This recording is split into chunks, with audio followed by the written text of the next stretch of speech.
ગુજરાતભરના તાજા અને સચોટ સમાચાર મેળવવા માટે અમારી રાષ્ટ્રીય સમાચાર ચેનલને સબસ્ક્રાઇબ કરો અને બેલ આઇકન પર ક્લિક કરો।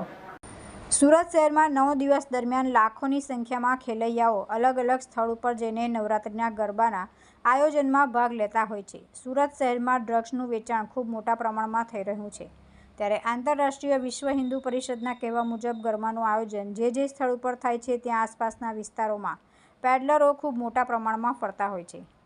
આ પેડલરો ખેલૈયાઓને પોતાના ટાર્ગેટ ઉપર રાખતા હોય છે અને ડ્રગ જેવા નશાયુક્ત ચીજવસ્તુઓનું વેચાણ કરતા હોય છે। સુરત શહેર પોલીસ આ દિશામાં કામ કરી રહી છે, પરંતુ વધુ સક્રિય થઈને કામગીરી કરે તે જરૂરી છે। આ પ્રકારની માંગણી આંતરરાષ્ટ્રીય હિન્દુ પરિષદ દ્વારા કરવામાં આવી છે। આંતરરાષ્ટ્રીય વિશ્વ હિન્દુ પરિષદ દ્વારા યોજાયેલી પત્રકાર પરિષદમાં તેમણે લવ જેહાદની વાત કરી હતી અને તેમના કહેવા મુજબ નવરાત્રી દરમિયાન કોઈપણ વિધર્મી ગરબા આયોજન સ્થળ ઉપર ના પ્રવેશી જાય તેના પર ખાસ ધ્યાન રાખવા માટે તાકીદ કરી હતી।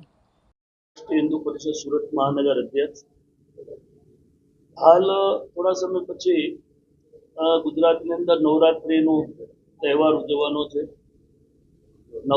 નવરાત્રીની અંદર બેન દીકરીઓ ખૂબ ગરબાના તાલે ઝૂમતી હોય છે, પરંતુ એક ચિંતાનો વિષય જે છે કે નવરાત્રી બાદ જે લવ જેહાદના કેસો વધે છે, માટે મીડિયા કર્મીઓના માધ્યમથી મારે કહેવું છે કે જે પોલીસ કમિશનર શ્રી સુરત શહેરને અમે આજે આવેદનપત્ર જે આપ્યું છે અને એમાં સ્પષ્ટ જણાવ્યું છે કે જે ગરબાઓ આયોજકો છે, જે ગરબાના આયોજક કરે છે, તે લોકોને વિધર્મીઓ જે છે તેમને ઓર્કેસ્ટ્રામાં, બાઉન્સરોમાં કે ટિકિટ ચેકરમાં રાખવામાં ન આવે, જેથી કરીને 9 દિવસની જે ગરબા છે 9 દિવસ પૂર્ણ થયા પછી લવ જેહાદના કેસો ન હોય।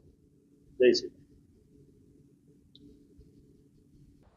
વિધર્મીઓ બાઉન્સર તરીકે ફૂડ સ્ટોલ, ઓર્કેસ્ટ્રાની ટીમમાં વગાડનાર કે ગાયક અથવા તો અન્ય કોઈપણ કામગીરીમાં જોડાયેલા ન રહે તેના માટે ખાસ આયોજકો ધ્યાન રાખે તે જરૂરી છે।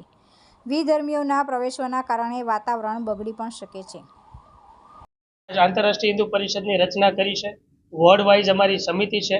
35 વોર્ડમાં અમારી સમિતિ પૂર્ણ છે અને એમાં પણ આયામ છે હિન્દુ હેલ્પલાઇનને હેલ્પ કરવાની, ઇન્ડિયા હેલ્પલાઇનના ડૉક્ટર આપવાનો, રાષ્ટ્રીય મજદૂર પરિષદને મજદૂરોને સાંભળવાના, એક મુઠ્ઠી અનાજને વિધવા બહેનોને અનાજ પહોંચાડવાનું અને આ બધી જ આયામો દ્વારા ઓમશ્રી પરિવાર દ્વારા સંસ્કારોને આગળ બાળકો આમાં સંસ્કારનું પાલન થાય એ માટે શ્લોકોથી લઈને એને પ્રવૃત્તિઓ પણ કરાવે છે।